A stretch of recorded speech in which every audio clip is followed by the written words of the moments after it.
সন্ধ্যা। আজকে আবার একটা নতুন ভিডিও নিয়ে আপনাদের সামনে উপস্থিত হয়েছি। ইতিমধ্যেই আপনারা প্রত্যেকেই হয়তো নির্বাচন কমিশন দ্বারা প্রদত্ত এসআইআর এর জন্য যে ফর্ম, সেই ফর্মটা পেয়ে গেছেন। আজকে আমরা আলোচনা করব কোন ভাষায় আমরা ফর্মটাকে ফিল আপ করব। এই প্রশ্নটা অনেকের মাথার মধ্যে আসছে। অনেকেই চিন্তায় আছেন যে ভিডিওটা ফর্মটা কীভাবে আমরা ফিল আপ করবো, কীভাবে ফিল আপ করলে ভালো হয়।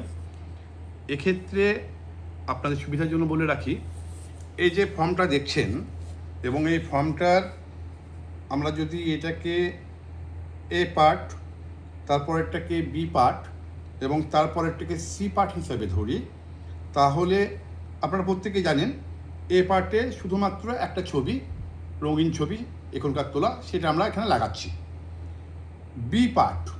বি পার্টটা সম্পূর্ণভাবে আপনার 2025 সালের ভোটার লিস্টে যে তথ্য রয়েছে তার ভিত্তিতে এটাকে ফিল আপ করতে হচ্ছে। 2025, কোনোভাবেই 2002 নয়। এবং এটা দেখেই বিএলও, যিনি আপনার বুথের বিএলও, তিনি আপনার কাছ থেকে যখন ফর্মটা সংগ্রহ করবেন, তিনি কি করবেন, এখান থেকে আপলোড করবেন। কিভাবে আপলোড করবেন এটা যদি আমরা বুঝে যাই তাহলে বিষয়টা সহজ হয়ে যাবে। আপলোড করা হবে, কিন্তু বিএলও যখন আপলোড করবেন তার সাইডে ইংরাজিতে বলবেন। এর জন্য আমি প্রত্যেককে বলবো যে এ বি সি, বি পার্টটা অবশ্যই ইংরাজিতে লিখুন। কারণ আপনি যদি বাংলায় লেখেন, তিনি যখন ইংরাজিতে আপলোড করতে চাইবেন তখন কিন্তু বানানের সমস্যা হতে পারে। তাহলে পরবর্তী ক্ষেত্রে কিন্তু আপনাকে অনেক দৌড়ঝাঁপ করে সংশোধনের মাধ্যমে আপনাকে আবার পরিবর্তন করতে হবে।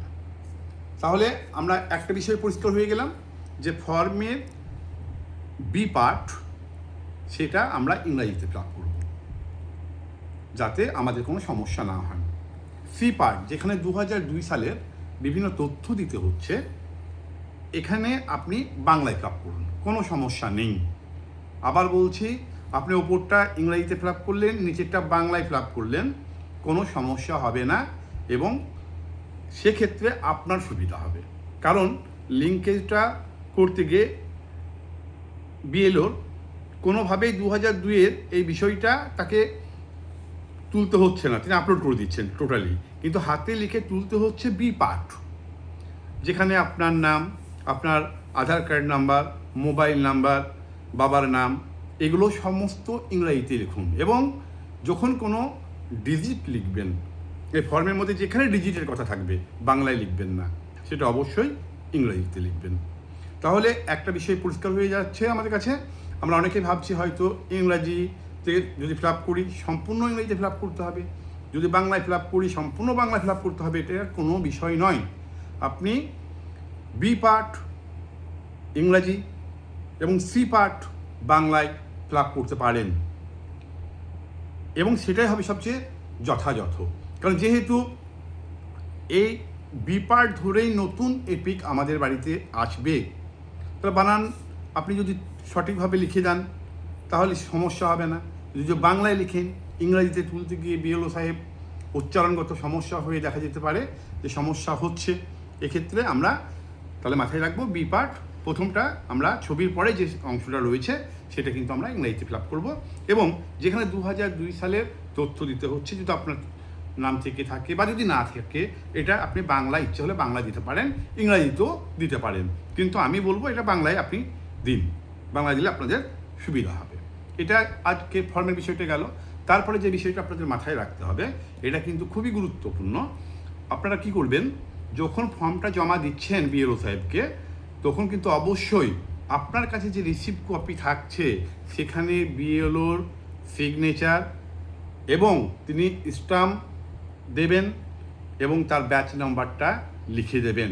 যদি স্টাম্প এবং ব্যাচ নম্বর না লেখা থাকে, পরবর্তী ক্ষেত্রে যখন শুনানি বা হিয়ারিং হবে, যদি কোনো কারণের নাম না আসে, তাহলে কিন্তু স্টাম্প না থাকলে সেটা বৈধতা পাবে না।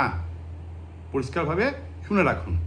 তার জন্য কি করবেন, রিসিপ্ট কপির ওপরে বিএলওর সিগনেচার, ব্যাচ নাম্বার এবং তার কাছে যে স্টাম্পটা থাকবে সেই স্টাম্পটা অবশ্যই মেরে রাখুন। আর আপনি যেটা জমা দিচ্ছেন সেখানে অবশ্যই যেন সই করে রাখুন, তাহলে কোনো সমস্যা আসবে না।